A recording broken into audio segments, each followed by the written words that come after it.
Diz assim: então disse Jesus aos seus discípulos: se alguém quer vir após mim, a si mesmo se negue, toma a sua cruz e siga-me. A gente está conversando sobre Mateus já tem algum tempo, e eu quero continuar conversando sobre Mateus aqui com vocês, sobre o que o Senhor Jesus ensinou ali para os seus discípulos. E nesse texto, ele é um texto que fala que Jesus dá uma orientação, mas tem uma palavrinha aqui no começo do texto que é então. Ou seja, parece que alguma coisa aconteceu até ali, e você vai encontrar isso em Lucas e em Marcos também. Você vai perceber que há uma história seguida. E o autor aqui de Mateus, ele coloca essa história de uma forma proposital. A gente tem 4 evangelhos, não é para contar a mesma história de vários ângulos, não. Cada um tem um objetivo específico para ensinar. E quando a gente lê esse texto, a gente vai ver que existe alguma coisa atrás, antes desse ensino. E o que existe antes desse ensino? Existe Pedro. Pedro, ele chega diante de Jesus junto com os discípulos, e Jesus pergunta: o que dizem que eu sou por aí? E alguém levanta e fala assim: dizem que você é um profeta, dizem que você é Elias. E aí Jesus vira para os discípulos e pergunta: quem vocês dizem que eu sou? Então Pedro vira e responde segundo o coração de Deus: você é Cristo, você é o meu Senhor, você é aquele que eu esperava, né? E aí Jesus vira para ele e fala assim: cara, não foi o sangue, não foi a carne que te revelou. Então o que você tem, Pedro, é muito especial. E aí, ao mesmo tempo que conta essa história tão preciosa, aparece a segunda parte da história. Jesus então percebe, e a partir daquele momento, se você ler, você vai ver que Jesus começa a falar que ele vai morrer, que ele vai se entregar. No versículo 21 do capítulo 16, diz assim: desde esse tempo começou Jesus Cristo a mostrar a seus discípulos que lhe era necessário seguir para Jerusalém e sofrer muitas coisas dos anciãos, dos principais sacerdotes, dos escribas, e ser morto e ressuscitado ao terceiro dia. Então, a partir desse momento, ele começa a falar que ele iria morrer. E aí Pedro, ele percebe que isso não era bom. Pedro, ele percebe isso na carne dele, que não era bom. Ele tem uma decisão na carne dele, porque, cara, sério mesmo, você imagina se Jesus fosse na sua casa e começasse a andar com você, fosse no seu serviço, você imagina o privilégio. E aí você está andando na rua com Jesus, batendo papo, e ele vê alguém doente, e ele simplesmente cura essa pessoa, e você vê aquela pessoa sendo curada, e daqui a pouco tem uma multidão atrás de você, mas na verdade é atrás de Jesus. E aquilo é gostoso, aquilo é bom. Quem, em sã consciência, ia mandar Jesus embora? Você ia mandar Jesus embora? Pedro também não queria. Mas ele, na verdade, estava pensando em quem? Nele mesmo. Porque ele vira para Jesus e fala assim, chama Jesus à parte. E começa a reprovar Jesus. Pensa que situação. Jesus tem um plano. E Pedro fala com ele assim: eu tenho uma ideia melhor. Jesus fala assim: eu sei o que eu vou fazer. Eu nasci para isso. Ele começa a falar o que ele realmente veio fazer. E Pedro fala assim: não, Jesus, calma aí. Cola em mim, Jesus. Cola em mim que eu sei o que você tem que fazer. Ele fala: tem compaixão de ti, Senhor. Essa palavra, tem compaixão de ti, Senhor, seria melhor se fosse honestamente traduzida, seria: tem compaixão de mim. Porque ele realmente falou: tem compaixão de ti. Mas no fundo, havia uma manipulação de Pedro, tentando tirar Jesus do seu propósito. Falando: tem compaixão de ti. E ele fala, olha que ele diz: isso de modo algum te acontecerá. Mas Jesus, voltando-se a Pedro, diz: arreda, Satanás, tu és para mim pedra de tropeço. Só que no capítulo anterior, ele falou que sobre essa pedra ele edificaria a igreja. Você vai ver que Pedro, ele demonstra 2 tipos de atitude. Sabe, ele possui um discernimento espiritual, mas daqui a pouco ele possui uma cogitação da carne. Normalmente a cogitação da carne tem a ver com ansiedade, tem a ver com preocupação. E o discernimento do Espírito vai fazer com que você acredite naquilo que não existe. E quando a gente olha para essas duas situações de Pedro, a gente pode entrar no que Jesus falou. Então, conta-se a história de uma forma proposital. Então, está pregando junto comigo. Então, Jesus disse: se alguém quer vir após mim, você pode deixar a Bíblia aberta aí. A si mesmo se negue, tome a sua cruz e siga-me. Porquanto, quem quiser salvar a sua vida, perdê-la-á. E quem perder a vida por minha causa, achá-la-á. Pois que aproveitará o homem se ganhar o mundo inteiro e perder a sua alma?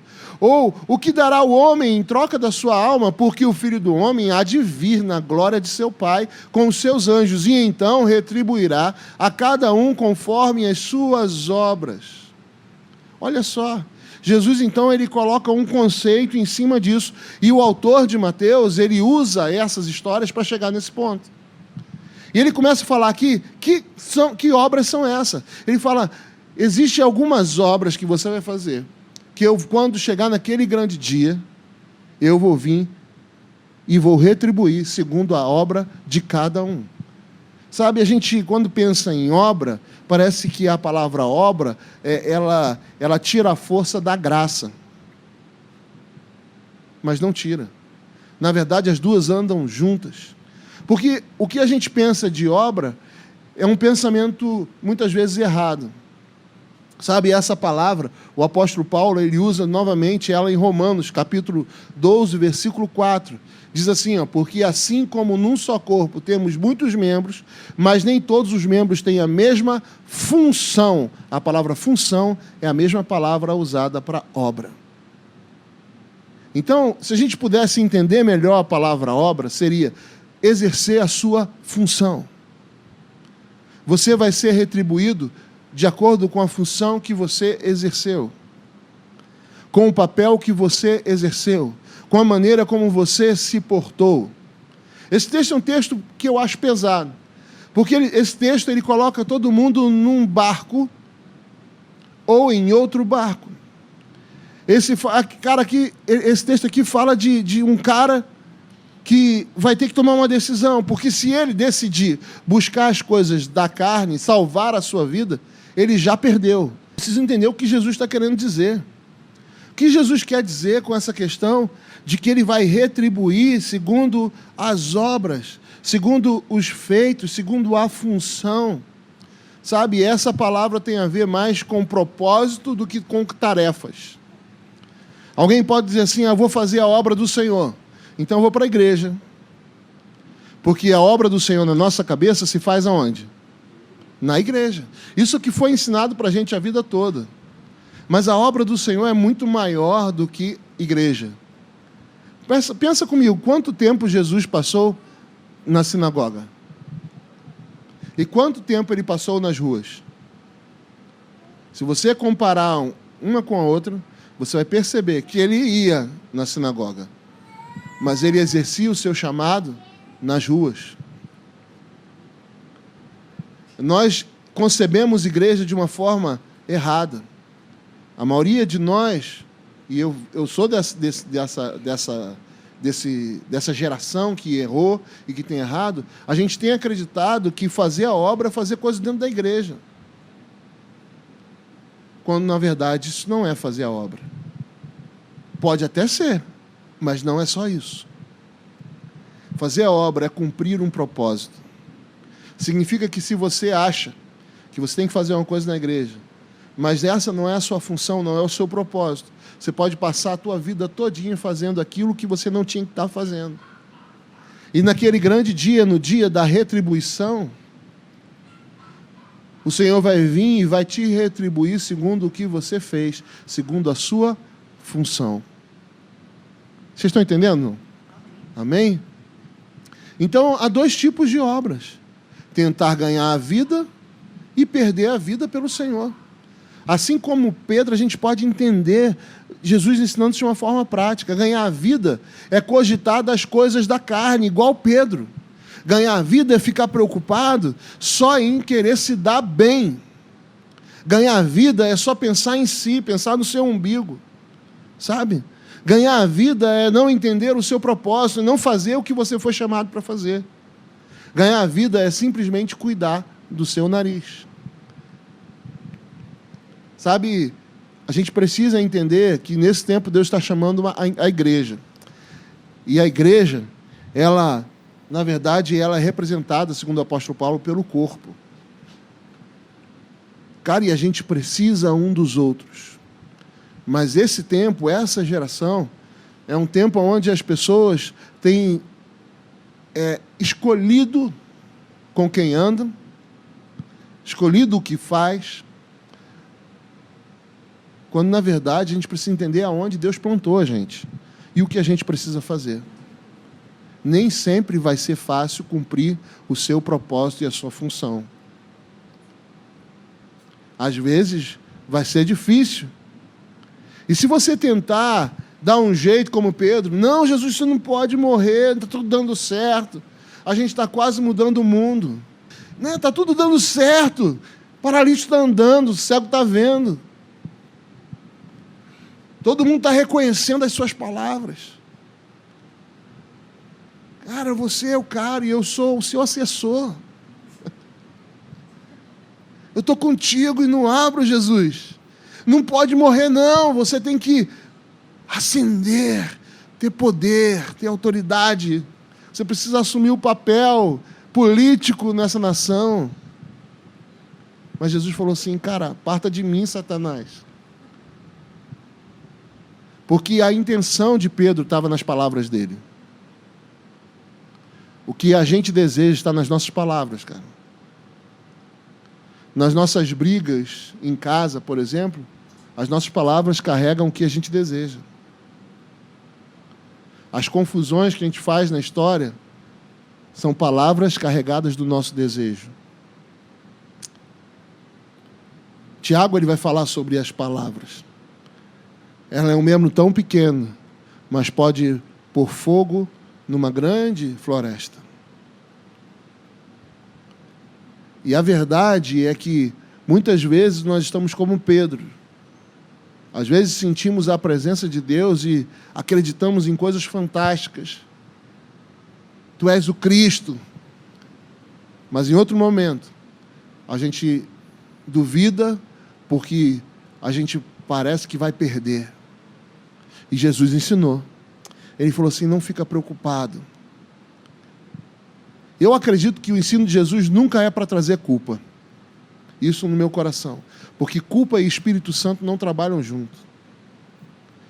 O ensino de Jesus não é para dizer para eles assim, olha, vocês vão tudo perder a sua vida. O ensino de Jesus aqui é falar assim, cara, vai valer a pena se você perder a sua vida por mim. Sabe o que vai acontecer? No final, você vai ganhar a sua vida.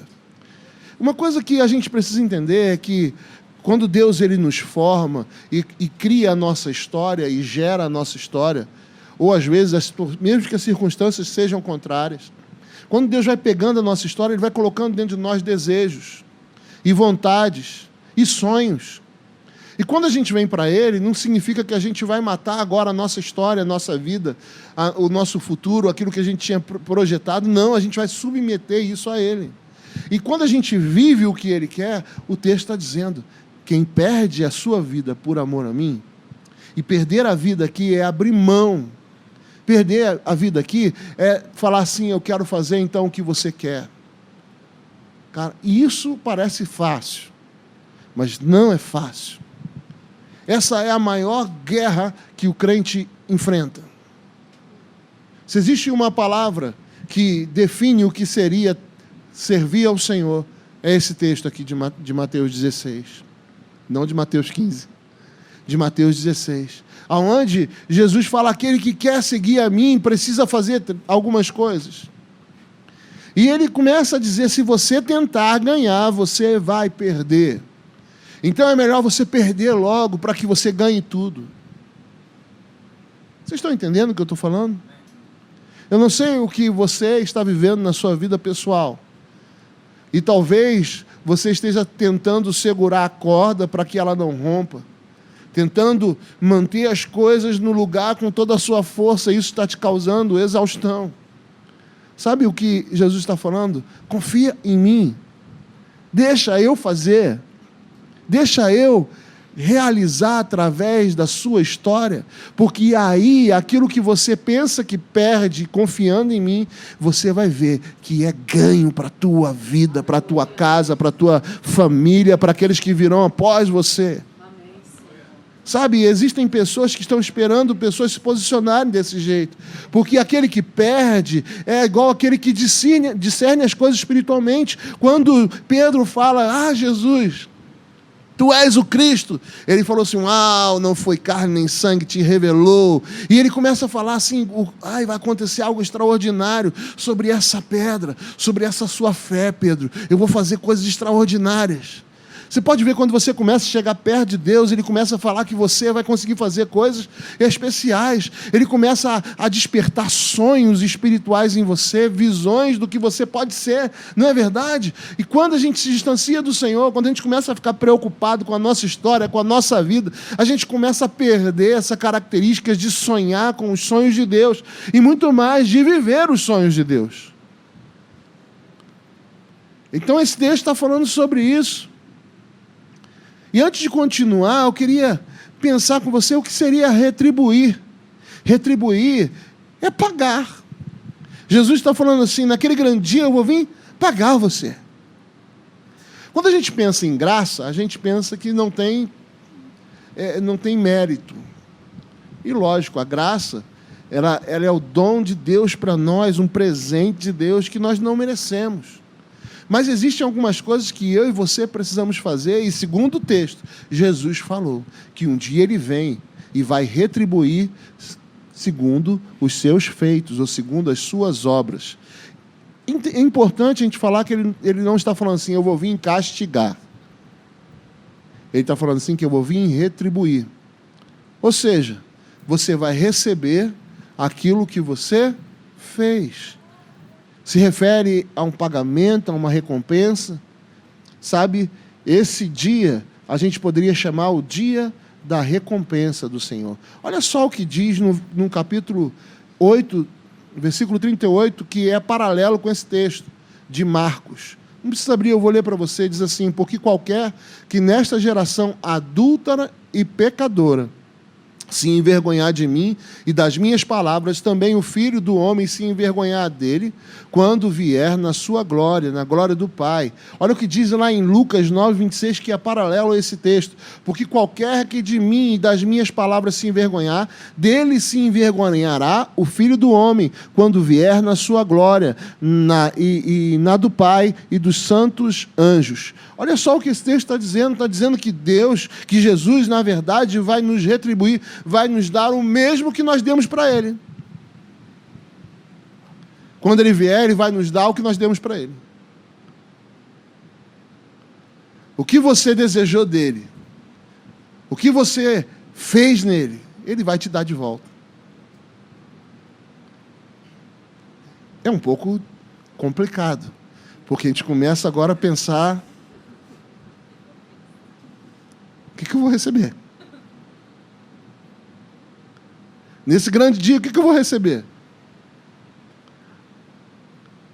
Quando Ele chegar, Ele vai me dar aquilo que eu dei para Ele. Porque Ele fala, se você se envergonhou de mim, o que Ele vai me dar?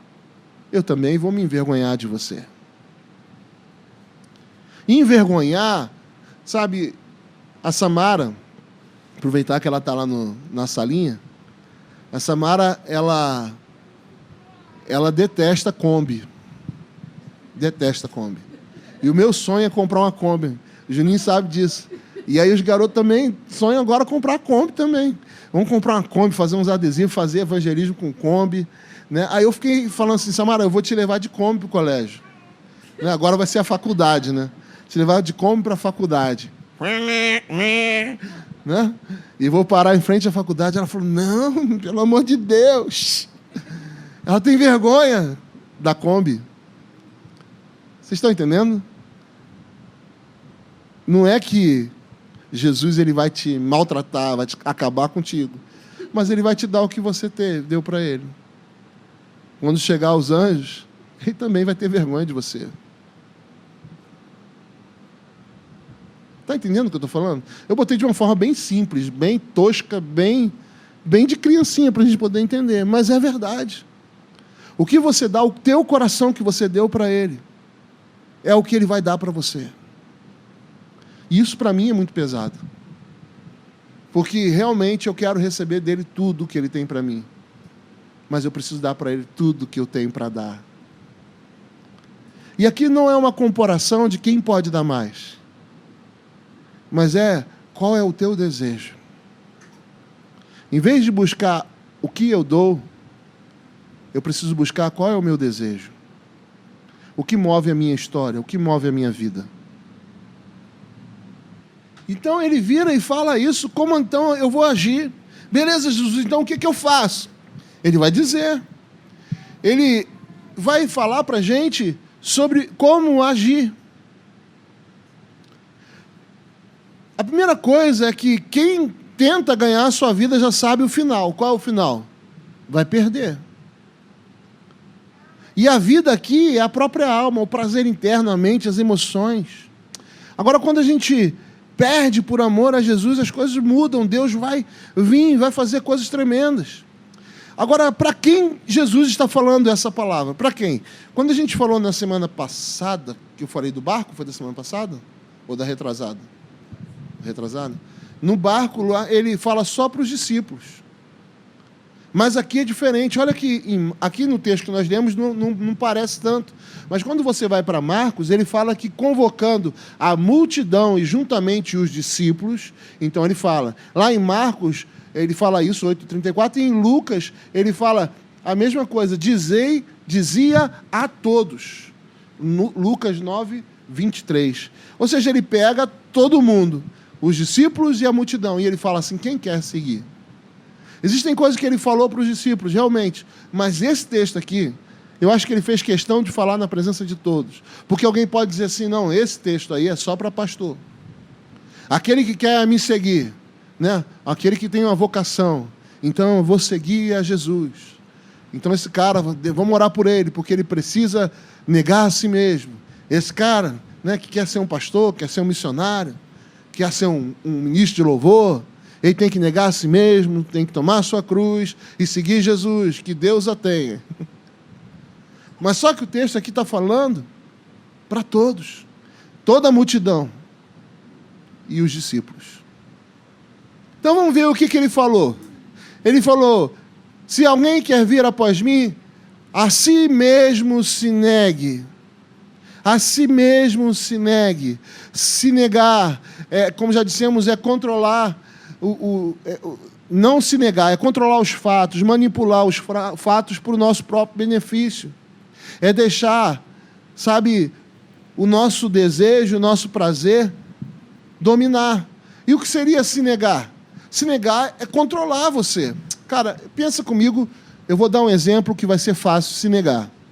É um exemplo que eu preciso entrar nesse exemplo. Alguém chega para você e fala assim, cara, você precisa parar de comer massa. Você também recebeu essa palavra? Foi de Deus para você? Para de comer refrigerante, tomar refrigerante, né? E começa a falar para você que você precisa mudar isso, mudar aquilo. Precisa caminhar, precisa correr, precisa fazer exercício.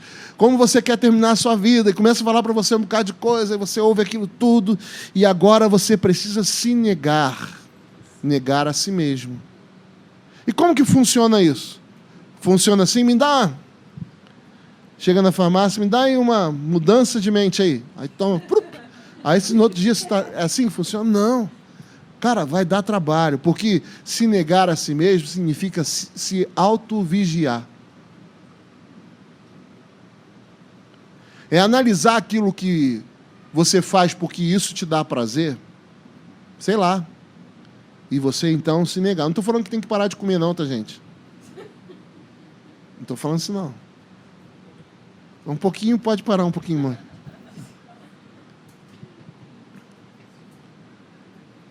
Até me perdi agora, cara. Ah, tá. Mas se negar, então, é você se vigiar. Você precisa saber quais são as situações, as áreas da sua vida. Você precisa mapear quem você é, a maneira como você age, a maneira como você trata a esposa, a maneira como a esposa trata o marido. E assim a gente precisa mapear e descobrir quais são as áreas que precisam ser mexidas. Isso vai dar trabalho.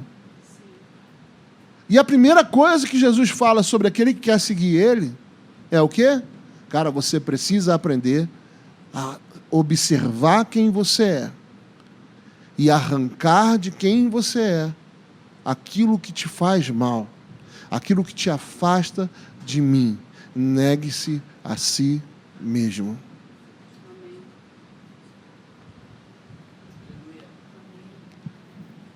E quando a gente olha para isso, a gente, a primeira coisa é, caramba, vai ser difícil. A gente olha para o médico, que está falando para a gente. O nutricionista olhou para minha cara e falou assim, onde você vai chegar? Você quer explodir? E olhando para a cara dela, eu falei, só sem vergonha, querendo acabar com a minha história. Né? Mas, cara, tem gente que conseguiu fazer o que ela falou para eu fazer. E sabe o que aconteceu? Melhorou de vida. Ficou mais leve. Ficou melhor. Eu estou vendo só os testemunhos por enquanto, né? Mas você está entendendo? Estou dando um exemplo, Não quer dizer que eu tenho que fazer isso amanhã. Mas, cara, quando você consegue mudar aquilo que você quer mudar na sua história, sabe o que acontece? Você fica muito melhor. Aleluia. Sabe o que Jesus está fazendo? Jesus, eu falo, ele não vem para trazer culpa, nem peso. Ele vem falando assim, eu tenho uma ideia. Entende? Eu vejo Jesus falando para os discípulos e para a multidão, eu tenho uma ideia. Eu tenho um jeito de fazer com que vocês vivam uma vida fantástica. Eu tenho um jeito de fazer com que vocês entendam melhor as circunstâncias. Mas esse caminho vocês vão precisar negar a vocês mesmos. Talvez uma boa coisa é você escrever. Escrever o que você precisa fazer, o que você sabe, aquilo que está demais, aquilo que precisa ser tirado. Você escrever a sua agenda, remanejar as suas atividades, mas também ver aquilo que você faz, que te afasta do Senhor, aquilo que é pecado. E você começar a buscar ajuda, você começar também a fazer aquilo que você tem que fazer. E aos poucos você vai mudando. Isso é negar-se a si mesmo. Negar a si mesmo não é se matar. Negar a si mesmo é viver melhor. Aleluia, é verdade. Entende isso? É verdade, sim. O que Jesus propôs naquele dia, não sei qual era o horário, mas ele propôs a mesma coisa que ele está propondo agora para mim e para você. O que vocês acham de a gente fazer melhor? E ele continua falando, né? Na verdade, ele vira e fala também, aquele que quer me seguir, tome a sua cruz. E quando a gente pensa em cruz, a gente pensa em algo terrível, né? Tipo assim, estou endividado, estou falido, o negócio está feio. Aí alguém fala, e aí, irmão, como que você está? Cara, estou carregando a minha cruz. Porque quando a gente pensa em cruz, a gente pensa numa coisa terrível, uma desgraça. Um peso terrível. Aí alguém fala assim, e aí, como está a saúde?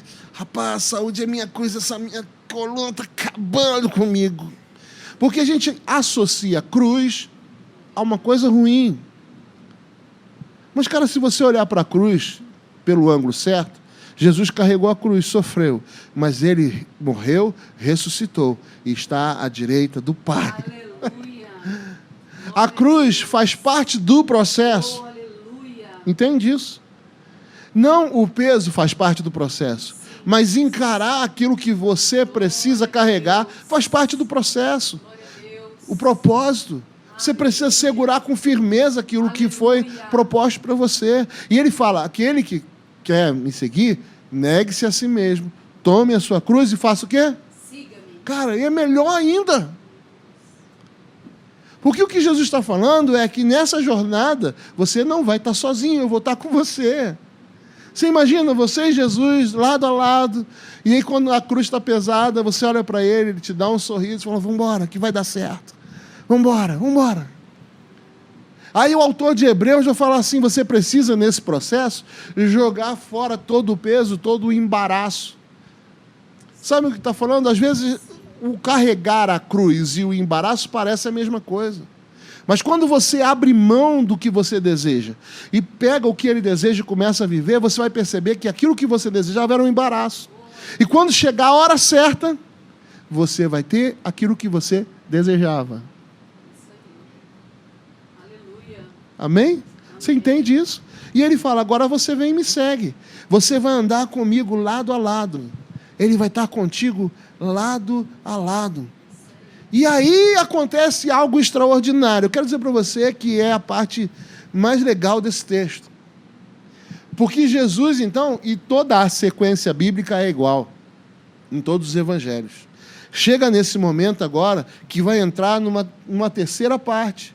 No capítulo 17, a partir do versículo 1, que segue esse texto, e em todos os outros textos, tanto de Marcos como de Lucas, é a mesma coisa. Depois que Jesus tem essa conversa, né?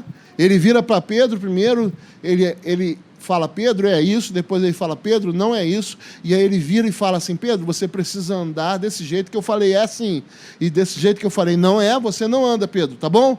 Ele ensinou. Sabe o que ele faz?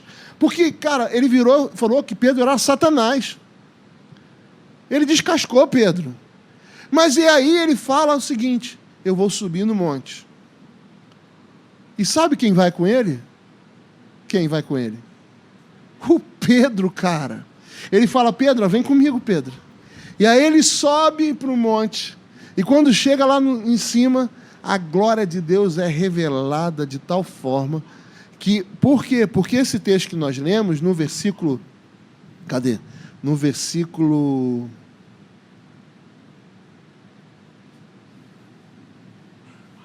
No versículo 28 do capítulo 16...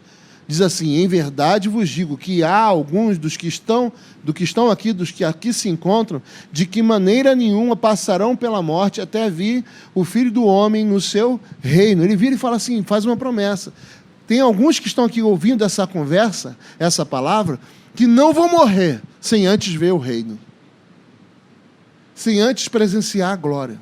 Sem antes entender o propósito. Sem antes ver a coisa acontecendo. E aí, se a gente olhar para esse texto e pensar, pô, Pedro morreu, João morreu, todo mundo morreu. Jesus errou?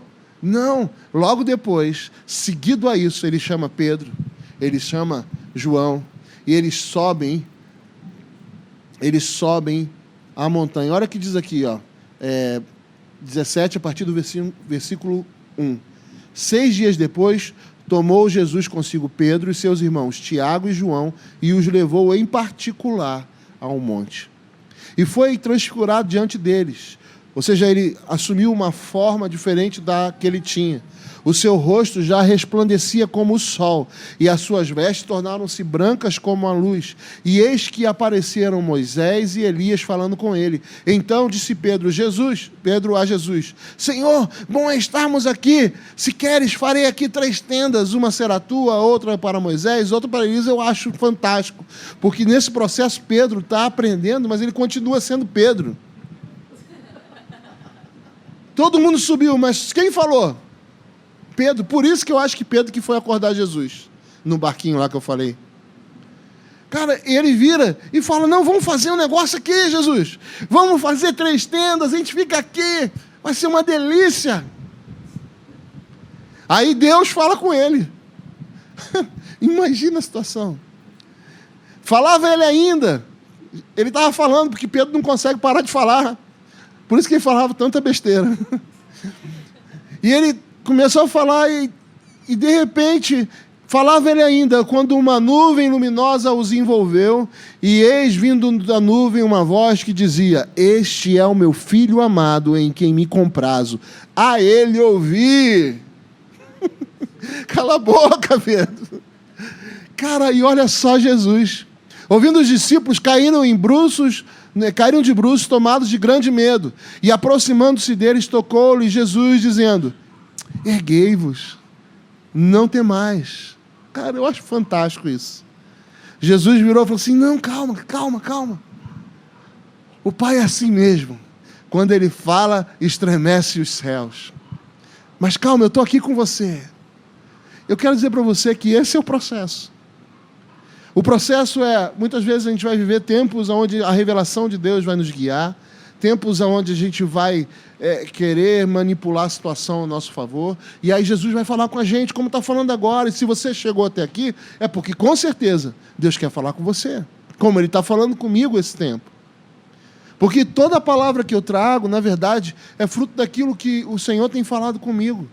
E muitas vezes, o Senhor fala comigo e eu fico ali na sala chorando, ali, na presença de Deus, e falando: Senhor, caramba, quanto mais chego perto de você, mais eu percebo que eu preciso mudar.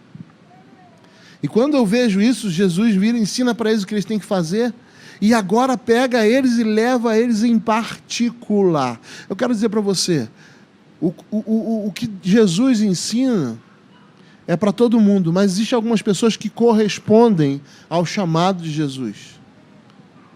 Apesar de Pedro ser do jeito que ele era, ele correspondia ao chamado de Jesus. Ele era um cara muito... ele era intenso. Pedro era intenso.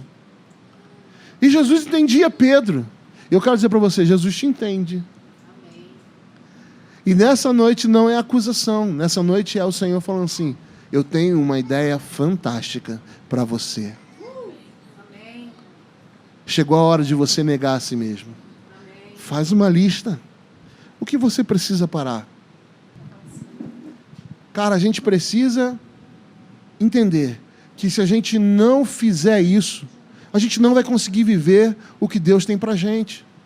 E o que mais tem são pessoas que tentam, estão na igreja, mas não fazem a diferença. Mas existem 3 pessoas que sempre vão ser chamadas em particular.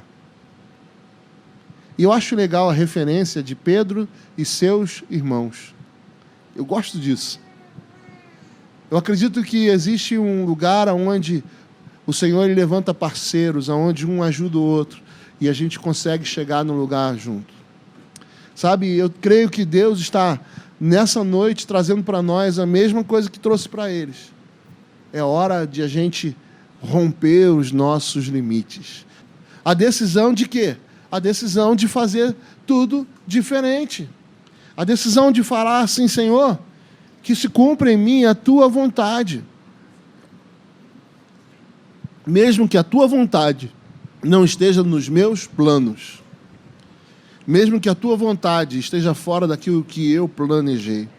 Porque naquele grande dia, e eu não falo isso de novo com peso, mas eu falo isso como uma recompensa.